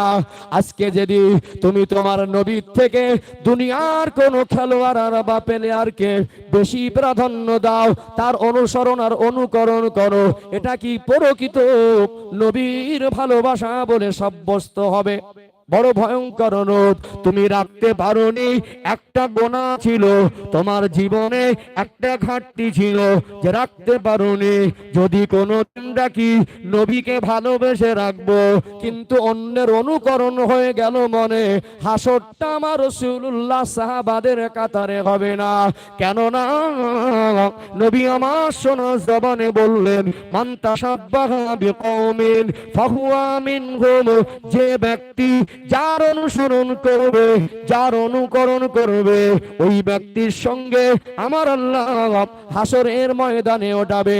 ও যুবক ভাইয়েরা, এখানে এত টাকা খরচা করে, এত কষ্টের পয়সা ব্যয় করে, আজকে খাটাখাটনি করে, লাইটিং প্যান্ডেল সাজিয়ে আলেমদের সোহবাতে বসে যদি প্রতিজ্ঞাবদ্ধ হওয়া যেতে পারে, অন্তত 2024 সালে আমার গ্রামে নবী দিবসের মাহফিলে বসে প্রতিজ্ঞাবদ্ধ হয়েছিলাম, মরেও যদি যায় আমার রাসূলুল্লাহর জন্য, যদি জানও চলে যায় সুন্নাতটা ছেড়ে দেব না। এই ভালোবাসা যদি অর্জন করতে পারেন, এখানে খরচা করা, বসা আর এই জায়গায় এসে হাজিরা দেওয়া, এটা আল্লাহর কাছে আমার আপনার জন্য নাজাতের ওসিলা হয়ে যাবে। ছেড়ে দেন, এইটুকু বলেন যে আল্লাহ নিয়ে যাব, এইটুকু প্রতিজ্ঞাবদ্ধ হন। আস্তে আস্তে জীবনে পরিবর্তন দরকার আছে না নেই? আছে না? কি বাধা দিচ্ছেন? কি আমার দরকার? কে কি ভাবলো আমার দেখার দরকার নেই। আমার আল্লাহ খুশি হচ্ছে, আমার রসুল খুশি হচ্ছে, এটা আমার কাছে বড় কথা। ঠিক না বেটি? অনেক বাবাজি আছেন নামাজ পড়েন না, নামাজ ছেড়ে দিয়ে আল্লাহকে খুশি করা যায় না। সব বোঝে, নামাজের কথাটা বোঝে না। চার দোকানে বসে গল্প যখন করে খুব পাকা, সব বোঝে, নামাজের কথাটা বোঝে না। যার জীবনে নামাজ নেই, যত ভালো কাজ করুক, ওই লোকটার উপর আল্লাহ সন্তুষ্ট নেই কথা। ঠিক না বেটি? নামাজ ধরেন, মসজিদের সঙ্গে সম্পর্ক করেন। একটা মানুষের জীবনে সব থেকে দুটো সম্পর্ক দামি, একটা হলো আল্লাহ আর বান্দা, আর একটা হলো নবী আর উম্মাত। এই দুটো সম্পর্কে ঘাটতি থাকলে যত কিছু অর্জন করুক ওটা কামিয়াবি নয়, ওটা কামিয়াবি নয়। একটা চাকরি পেয়ে 1.5 লাখ টাকা বেতন মনে করে আমি সফল, 50 বিঘে জমি কিনে মনে করে আমি সফল, বড় নেতা হয়ে মনে করে আমি সফল, কিন্তু না, জীবনে যদি আল্লাহ রসুলের সম্পর্ক না থাকে ওরা সফল নয়। ক টাকার মালিক আপনি? বাচ্চা সাদ্দাতকে আমার আল্লাহ সম্পদ কম দিয়েছিল, 70টা উটের পিঠে করে চাবি নিয়ে যাওয়া যায়, এত খাজানা দিয়েছিল। আল্লাহর জান্নাত বর্ণনা শুনে নিজের দুনিয়া একটা জান্নাত বানিয়েছিল। এত সম্পদ আর রাজত্ব পেয়ে আল্লাহকে রসুলকে সেইভাবে এতাআত করতে পারে, সেই জামানার নবীকে সফলতা অর্জন করতে পেরেছে। শুনেছেন না শোনেননি? পৃথিবীর কুখ্যাত একটা কাফের, কুখ্যাত জঘন্য, তার আল্লাহ ক্ষমতা রাজত্ব দিল। তদানীন্তন সময়ের মিশরের একজন রাজা, রাজাটা পাওয়ার আছে না, রাজত্ব আর সম্মান আর পাওয়ার পরে সেই জামানার নবী ঈসা মুসা আলাইহিস সালামের কাছে আত্মসমর্পণ করেনি, আল্লাহর কাছে নিজেকে আত্মসমর্পণ করেনি। তার রাজত্বর ক্ষমতা পেয়ে সে এত ক্ষমতাকে অপব্যবহার করলো, বলতে বলতে সীমা লঙ্ঘন করে চরম পর্যায়ে পৌঁছে গেল। জনগণকে বলল আনা রব্বুকুমুল আলা, আমি তোমাদের খোদা। তার ক্ষমতা, প্রতিপত্তি, রাজত্ব, সম্পদ নিয়ে কামিয়াব হতে পেরেছে। কিছু মানুষ মনে করে আমি নেতা হয়েছে, নামাজ কালামের দরকার নেই। কিছু মানুষ মনে করে মানুষ আমাকে সম্মান করে, চাকরি পেয়েছে, এইটুকু আমার কাছে সফলতা, আর নামাজ কালামের দরকার নেই, গাড়ি রাখার দরকার নেই, ভালো কাজে কাজ করার দরকার নেই। সমাজে একসাথে মানুষ যত পয়সা হয়ে গেছে সবাই না, কিছু কিছু মানুষ লাভ হয়ে গেছে, একটু বড় হয়ে গেছে, আল্লাহ ভালো হয়ে গেছে। কষ্ট পাচ্ছেন? আল্লাহকে রসুলকে ভালোবাসা বিহীন জীবন কোনদিন সফলতার দরকারিতে পৌঁছাতে পারবে না। পুরো ঘরেও যদি বাস করে, দুনিয়ার মানুষ তুচ্ছ যদি মনে করে, ওই অন্তরে যদি ভালোবাসা থাকে, ও যদি আল্লাহ এবং রসুলের কাছে আত্মসমর্পণ করে, তার চলাফেরা জীবন যাপনে যদি নবীর সুন্নাত থাকে, আল্লাহ আদেশ নিষেধ মেনে চলে, এগুলো কিন্তু সম্ভব। কথা ঠিক না? বেলাল হুজুরের কি ছিল? 1 শতক জমি ছিল, 1 শতক জমি ছিল, 1 শতকের 10 ভাগের 1 ভাগ, একদম জমি বলতে কিছু ছিল না। ব্যাংক ব্যালেন্স ছিল, দুনিয়ার বড় ইউনিভার্সিটির সার্টিফিকেট ছিল না। আল্লাহ নবীর আদর্শিত হওয়া, নবীর সুন্নাতের আমল করে, নবীর আশিক, এর থেকে বড় সার্টিফিকেট আল্লাহর কাছে দিতে হতে পারে। কথা ঠিক না? অবশ্যই লেখাপড়া শেখেন, চাকরি করেন। আমার কওমের মানুষ তারা আজকে সমাজে সম্মান পান, কোটিপতি হয়ে, এর বিরুদ্ধে আমি নয়, কারণ কত কাফের বসে কোটি কোটি টাকার মালিক। আমার একটা কওমের ভাই, হোক না আইপিএস, হোক না ডিসি, হোক না নেতা, হোক না মুখ্যমন্ত্রী, আমার একটা কওমের মানুষ যদি কোনোদিন আল্লাহ প্রধানমন্ত্রী পদ দেয়, সেটা আমার কাছে খুশি। আক্রমণ করা, আঘাত করার উদ্দেশ্য না। কিন্তু সমাজের কিছু মানুষকে দেখি মনে করি ভালোবাসা করে এটাই পার, আর এর তাদের ক্ষেত্রে, সুন্নাত মানার ক্ষেত্রে গাফিল হয়ে গেছে, ওটা দরকার নেই, এরকম একটা ভাব দিয়ে চলছে। কথা ঠিক না? শুধু ভালোবাসাটা ও ভাই